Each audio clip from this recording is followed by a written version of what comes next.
Right, so my name's Catherine White. I was Catherine Griffin. Um, I was born in 1958 and in Harpenden in Hertfordshire. I want you to start really by telling me what your involvement in the local music scene was in 1973. Were you involved at all in it?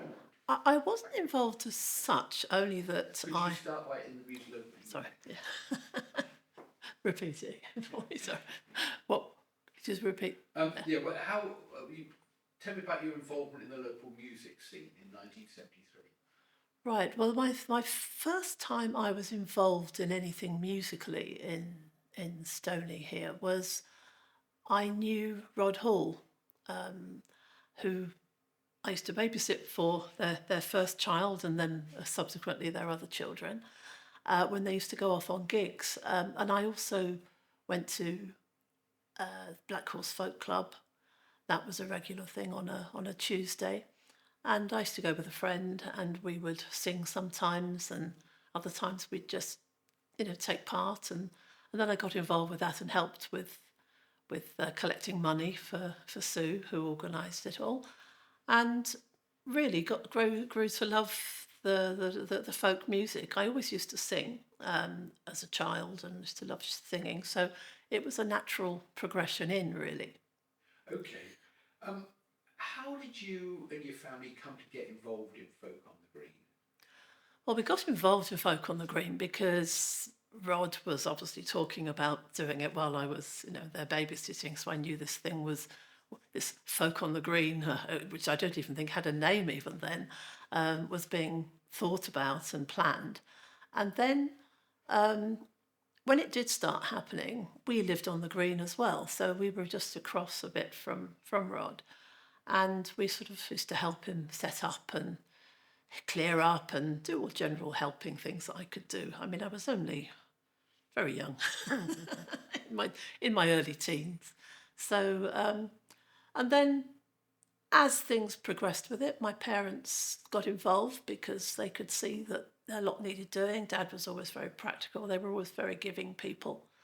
And mum would make tea for all the people involved. And on a rainy day, I think we had a load of instruments and coats and clothes and all children's good things in the house.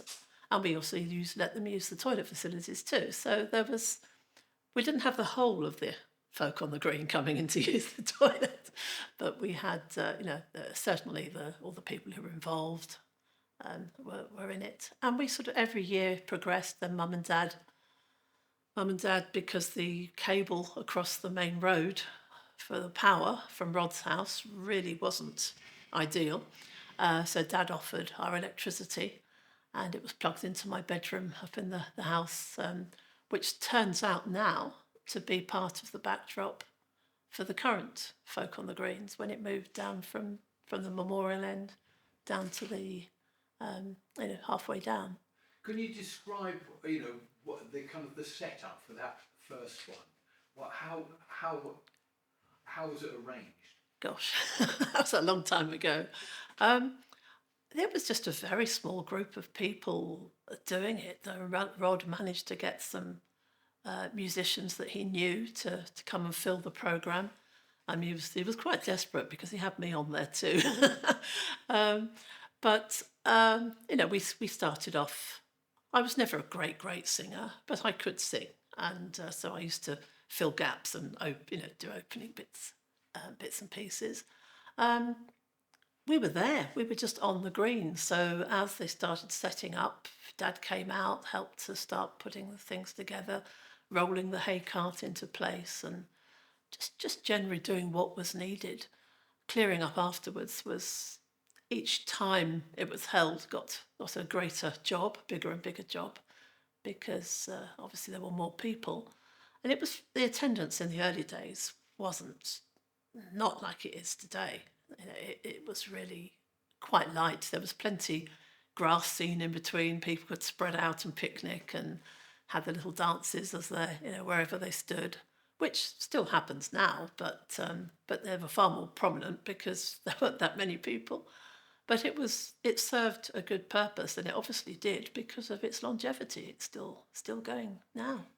And this hay cart, where do you know where the hay cart came from? I I don't know where the hay cart came from. I'm sure there's going to be others who might remember that, but it's obviously some farmer's hay cart. But it would turn up and then it would disappear again at the end of the day. And I mean, you were here for like the first 10 years. In that time, did you get more involved? I mean, you were involved on the day, but did you get involved more in being involved in the organisation in between each event or not? No, I wasn't really involved in the organisation because in the early days I was still at school, and then I was at college. I had other commitments as well, and I think in the early days I was really probably considered too young to even ask if I did want to.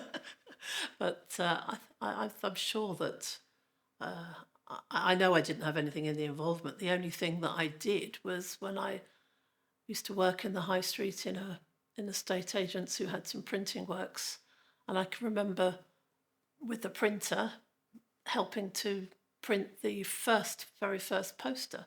There were no programs, we didn't have programs or anything like that, but there were posters that went up in the town, and I don't think it was for the first one. I think it was probably from the second or third onwards.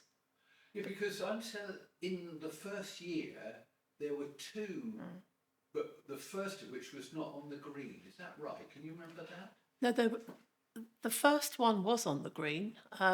It's always been on the green. In the newspaper cutting that I have, the newspapers called it Folk in the Open, but it was actually always called Folk on the Green, and it was there.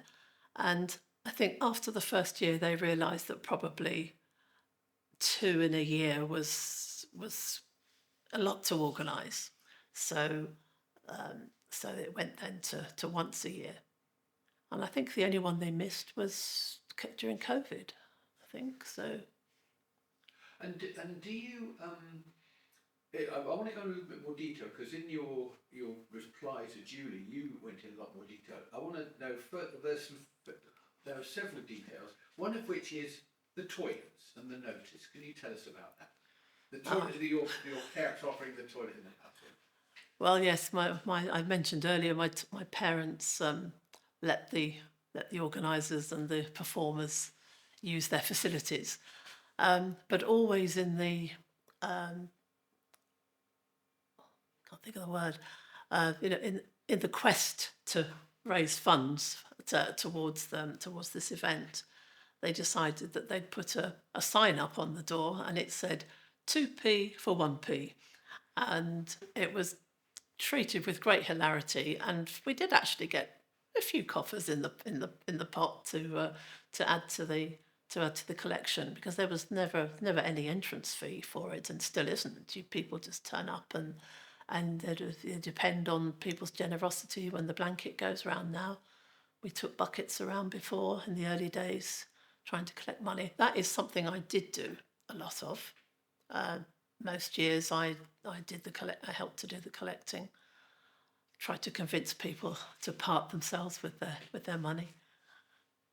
And the other thing, a little bit more detail on the catering, because it sounded a little bit more than just doing. The way I read it was though they were doing, they were also selling to the public these sort of teas and coffees and cakes. Is that right? Yes, catering. There really wasn't any catering at all. People used to turn up with their picnics and their drinks, and you hoped they took everything away with them.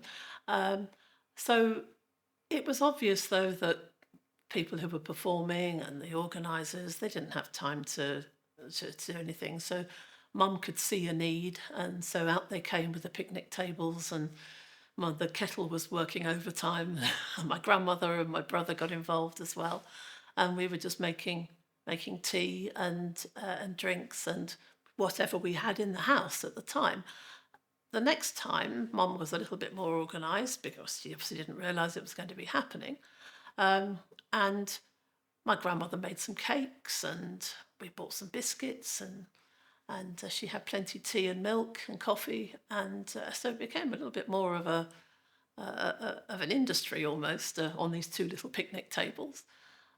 We had she'd invested in an urn, so the kettle wasn't quite so so worn out, um, and so the tea urn was constantly on with the hot water, and the drinks. Then people then started coming up and saying, "Well, can I have one?" And so we started. Of course, Mum didn't charge the performers and the organisers. So we thought, well, why not? Why not? So yes, so we hastily put up a price list and and off it went. So yes, they were involved in a lot. We were very lucky, my brother and I, because my parents used to immerse themselves in things that we did as well. They encouraged our attempts at uh, charity work and all manner of things. Whoever, if we had a group of friends, they would always invite them round, and it was never a problem going to a function and coming back with a dozen people, 1 in the morning. They were very good like that, and they were very generous of mind and spirit. And I mean, as your parents reacted amazingly towards this invasion, if you like, once a year. But what were all the neighbours as happy as you were to host this event? I, to tell you the truth, I don't know whether everybody else was happy about it on the green. Um, there was never any real dissent. You didn't hear anything about people who were dead against it. I think if they didn't really want it, they'd go out for the day, and that was the way that they dealt with it. I think. I really don't know the answer to that one, though, not generally. But I think even today, people who don't want to be there for it go out for the day. But as time went on, as you say, that first picture you've got of not many people around, but it did grow, a bit like Topsy, it grew, didn't it? And Yes. it became bigger and bigger and bigger. In the 10 years that you were here, did the size of the audience ever become a problem or not? It wasn't a problem. It certainly grew. I mean, you were having to step around people on the grass rather than plenty space around as in the early years. And it was advertised then as well, so it started to get a lot of people in. They had to stop doing it apparently. I understand. I don't know how long ago, because I mean even now thousands come, but it's never advertised. It is never. There's never anything to say it's on. People ask, but there's nothing to say because there's just. I think it would just be too many people. It got a bit overcrowded, I think, at one stage, and they were wondering whether it was a bit dangerous. But to have so many people, so the advertising was stopped.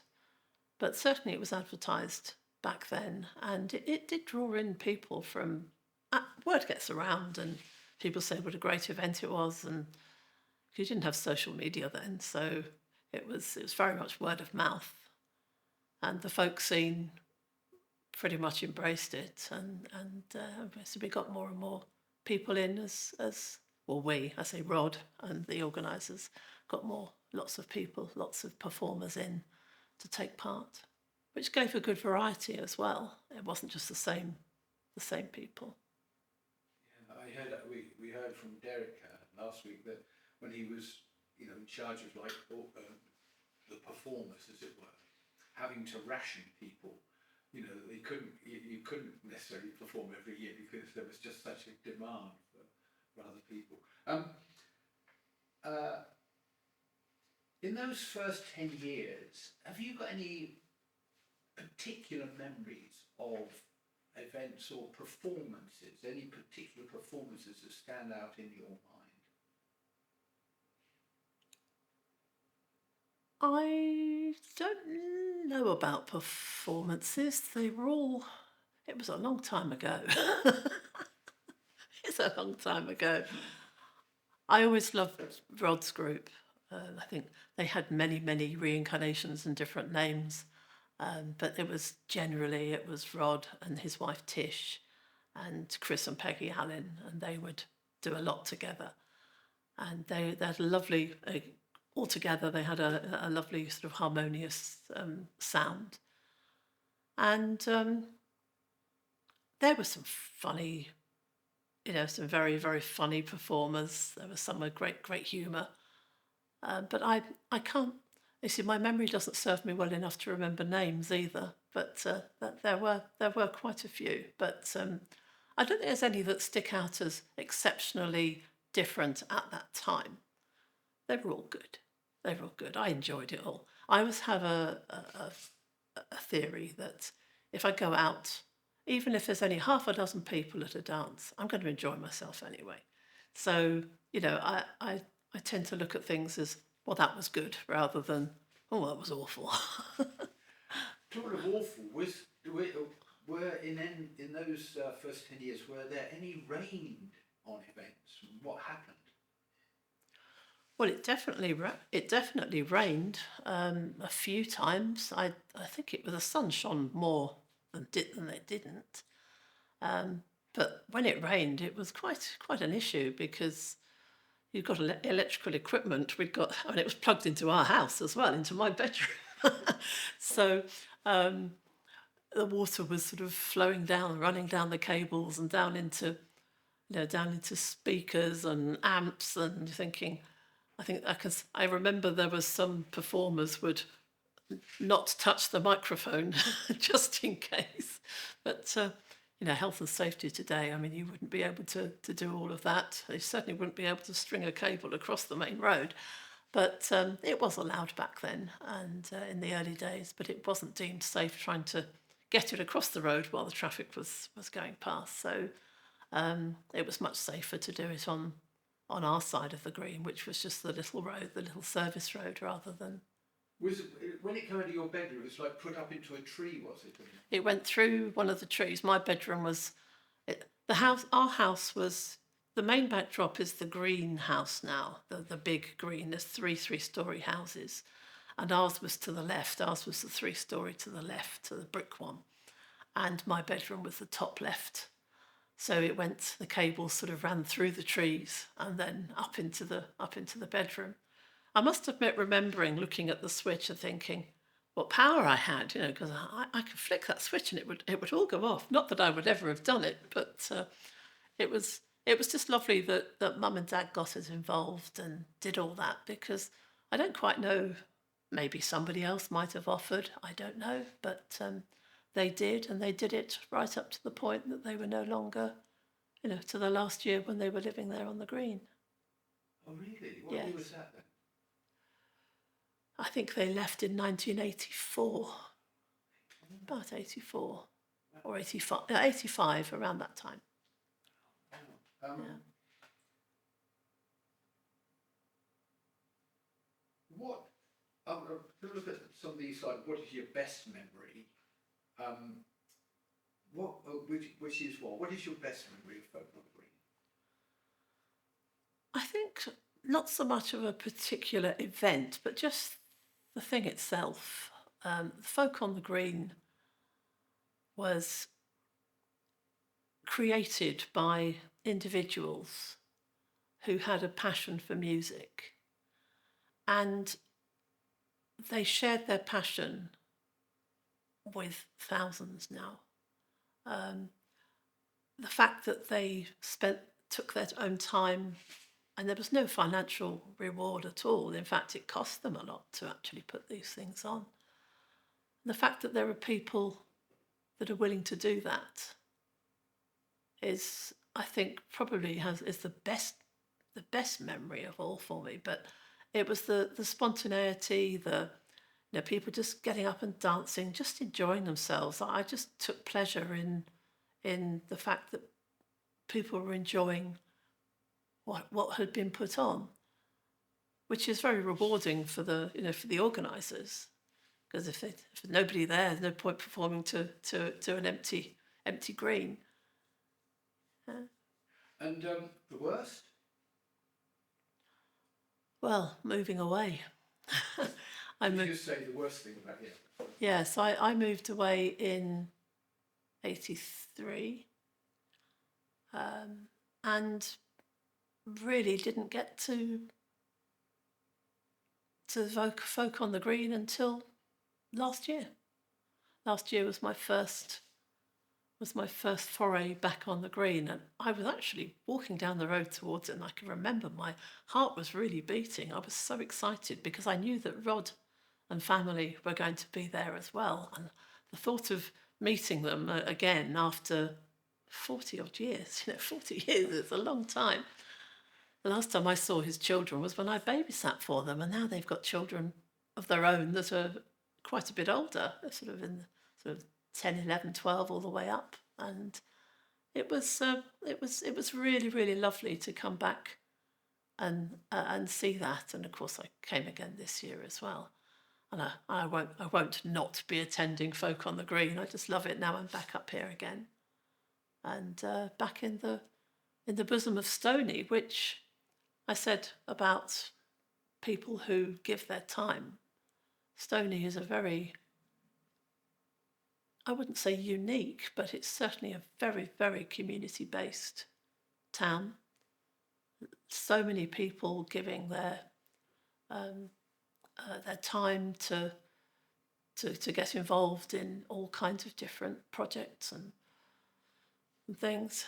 There's always something going on, and sort of now sort of Folk on the Green was a standalone event. Now it's the culmination of 10 days of Stony Live. I mean, that's amazing. So, yeah, I think I just love the fact that it's getting quite emotional thinking about it, really, but just the fact that so many people are happy to give, and give is a big thing here. Yeah, because one of the questions I was going to ask you is, well, we're related to this thing about Stony. A couple of questions. Why do you think Folk on the Green is so valued? I mean, you're talking about the other events that there are now, I hear. But why do you think Folk on the Green is so valued by the Stony Stratford community and by those who give their time to organise it? I think Folk on the Green's valued by the people of Stony because it's such a great entertainment value. It's part of a long calendar of events that happen throughout the year, but I don't know that I could put a finger on it. It's there. It's part of Stony. It's the fabric of Stony. It has been for 50 years now, and I can remember during COVID when they did an online Folk on the Green, and I did listen to that, but it wasn't the same. I mean, nothing was the same in COVID, was it? But it was something that also made me think I must get to one. I must get to one of these, and when it was the 50th coming up, I thought, this is it. Nothing is going to stop. There was always something that seemed to stop me from going, but nothing's going to stop me this time. And I'm so glad I did, because I had photographs taken with Rod and the family again, and it was just the atmosphere was fantastic. The road is closed. There's stalls. There's Rod. There was none of that. There were no stalls. Nothing at all. The road was still open. And I think Rod liked it like that. But when he moved away, and then I think it could have been Derek, I can't remember, but the next person took it on. And eventually then things have to grow. They can't stay the same. I think you get left behind if they stay the same. And there's lots of stalls. Even if people don't come for the music, there's so many lovely stalls, and the food stalls were fantastic too. The bars, it's just great. I mean, in a way, as the audience increase, these things become, as you say, unless you stop it, you do suddenly need toilets, you need first aid, you need road closures and so on, doesn't it? I mean, Yes. it's that inexorable move, that those things have to slot into place to cope with those extra numbers. But what else was, you came along to this very, very crowded now, as it is now, event, 40 years after you left, was it better than 40 years ago, from your point of view, or was there had it lost something? Was it no longer kind of owned in the same way by I don't quite know how to phrase that question, but you're saying that Rod might have been a little bit, that it had grown like this. It wasn't quite as it was intended. But how did you see it? I think I loved it when it started. I loved it when I left. And I loved it when I came back. It was extreme, so different. There was no comparison. The number of bands, it was all, the amplification and everything. But it was just the standard of everything is better, because as things do improve and more things become available and there's more people involved, and Stony Radio, Kaz and they'll hate me for not remembering his name. They were doing lots of the introducing the performers, and it was an all-round, fully involved thing, and I loved it for being so different. I had seen pictures, obviously, on Facebook, so I was aware that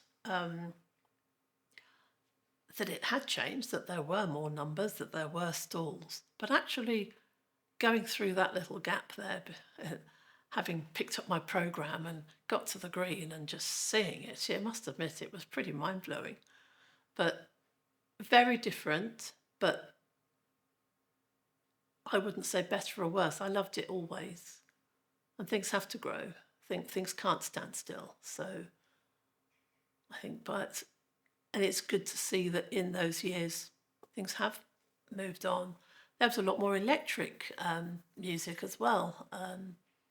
The electric folk, which certainly wasn't around back in my day, should I say that? No, I think I can't say that I preferred it either way. I loved the homely feel of the early days, but I don't think Folk on the Green lacked anything this year and last year from what I saw of it, from that point of view. We went down as a family, sat down looking at our old house in the backdrop, and which did seem strange, I must admit, because in my mind, Folk on the Green was going in and out of that house, and I did sort of feel a bit of a pull at times, but it's time moves on. Time moves on. The years, the decades roll by, and things change, but some things stay the same. Folk on the Green, I think, is going to be around a long time. And what would if you were if you like kind of somebody who wasn't from around here, never seen one, and they said to you, well, what is Folk on the Green then? What would you say? I think I'd describe Folk on the Green to someone who's never been to it as a great, fun, musical afternoon. Great music, great food, great stalls, great everything. And if the weather's great, well, it's even better. But just the fact you can turn up with your picnic chairs and your blankets, and you just sit yourself down and you can just sit and enjoy a good few hours of music, and it's free. But of course, we must donate. People must give money. The blanket goes around quite regularly, and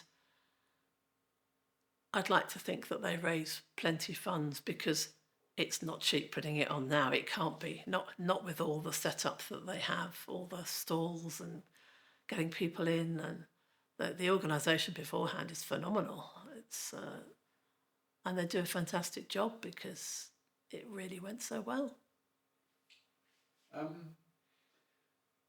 Final question: what would your advice be to any other community that was thinking of organising an event like Folk on the Green?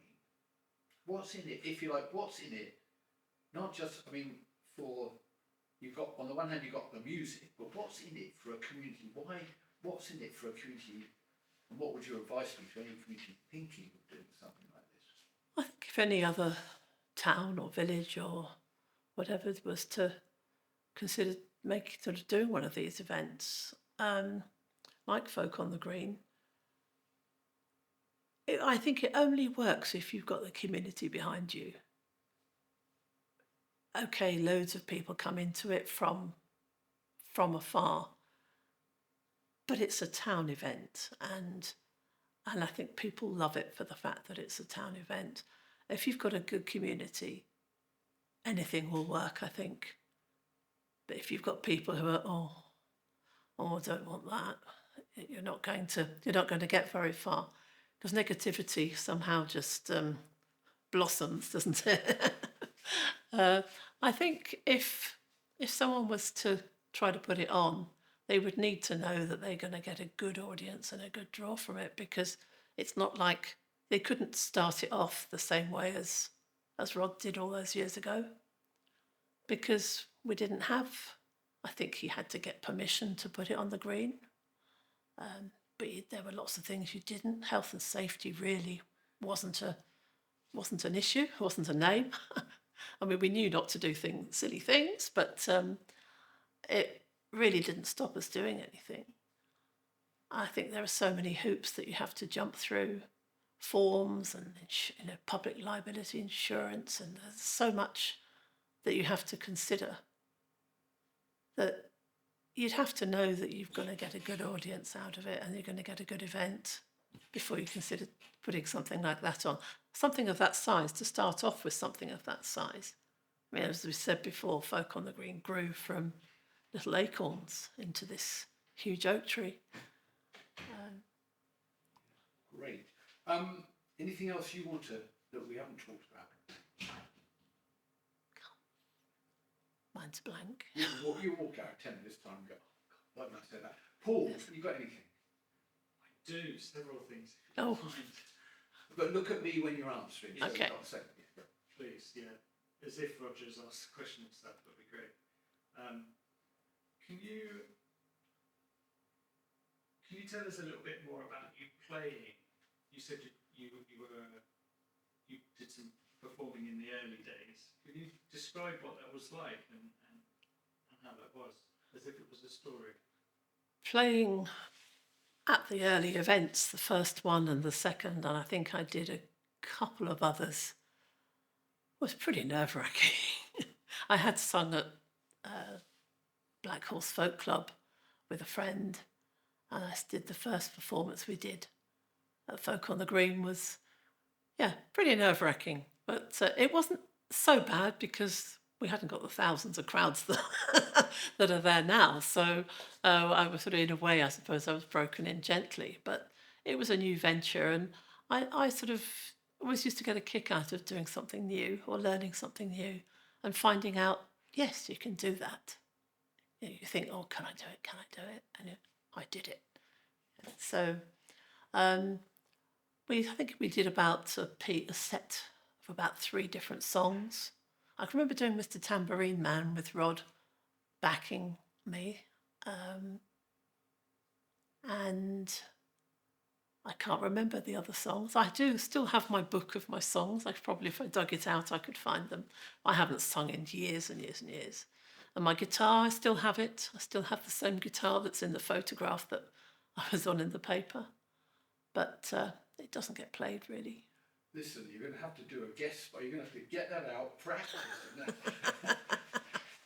The voice just doesn't. I croak and I don't hear so well either now. My top notes and bottom notes. If I'm listening to music in the car, I can't work out what the song is because I can't hear all the bits in the introduction, which upsets me. So I tend to step back from it. Okay. Yeah, so you mentioned the folk scene, and you also spoke a little bit about Stony Live. I wondered if you could sort of tell us a little bit about what you meant by the folk scene, and then tell us how Stony Live came about, or what you remember of it. Well, the folk scene, I think, has always been in the area. It's always been and still is now very much. You can go down to the vaults in the Bull Hotel on a Sunday afternoon. You get spontaneous sessions set up. You probably get it, I think, at the Fox and Hounds as well. When you get the live entertainment in the pubs, you get a variety of different types of music, of which folk is one of them. We think we still have an active Morris Men group, and ladies, I think, as well. There's other dance groups. There's lots of Stony Live is such an eclectic mix of different types of live music, be it folk, rock, whatever. But so Stony Live that takes a bit of organising too. That's another group of people. You know, there's can't put it together. No, but you weren't here when that was. I mean, No. that was before you That- kind of. I came back to Stony Well, Live. wasn't that kind? I mean, when you were before you left, if you like, this stuff going on in pubs and so on was going on, wasn't it? There were quite a lot of. Yes, I used to go to the Black Horse at Linford on a Tuesday night that Sue Mallison ran, and then there was one out at Whittlebury, one of the pubs. Was the Song Loft with Matt Armour? Yes, I think there was two. Matt Armour, there's a name from the past as well. Yeah, there was always something going on, but I didn't necessarily go to it all, because I did not only babysat for Rod, but for about 4 other households in Stony as well. So a lot of my weekends where maybe functions would be on, I couldn't go to because they were going to them instead. So I needed the funds, so so the babysitting won. But there were many events which I can't even think, but I know that there were. There was always a folk event on, and then the Black Horse would put on a festival Sunday out in the gardens, or Sue would put it on. I think Sue would run that. I can't. It's folk music sort of took up a very small section of my life. It's my formative years, my teens through to sort of about 24 or 23, and then things moved on. I had evening jobs. I joined a club, a charity club, and then I'd be going to discos and other kinds of events. And so while the folk was very dear to me, has holds a great place in my heart from my early years, it wasn't something that continued through. If I heard some, I would like it, I'd listen to it, but it wasn't the major thing. I'd go to big concerts and things, and so I moved on from that point of view. But I know it never left me, because I love it again now. So I don't know if I answered what you wanted. Fantastic. You've got energy for one more? I think I'm waning, but go on then. Oh, okay. Well, it's a bit of a tough one, that's why I asked. Oh, right. If I was to ask you to sort of time travel us back, could you describe what it was like walking onto the green back then? You know, sort of like if somebody couldn't see you or hear it, like the sound, smell, atmosphere, that sort of thing. Wow, if I was to go back in time, well, certainly excitement. I know we were barefooted. Those were the days you walked down the high street with no shoes on. I was a bit young for that scene, really, but there was a real buzz in the air. There always was, and I had my own buzz going on as well, because I was so looking forward to it and getting excited about the event coming up. But there was always people who were very receptive, no matter whether the crowds were small or whether they were busy as the years went on. Everyone was very receptive, and you've got to get caught up in that atmosphere.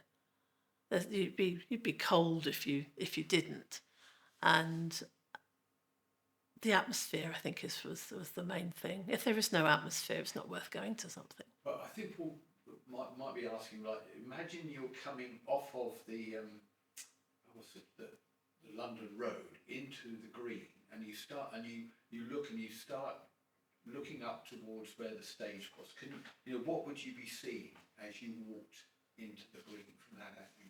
What would you see? Well, as you walked into the Green from London Road, I suppose I've never done that because I used to walk out of the front door and I was on there.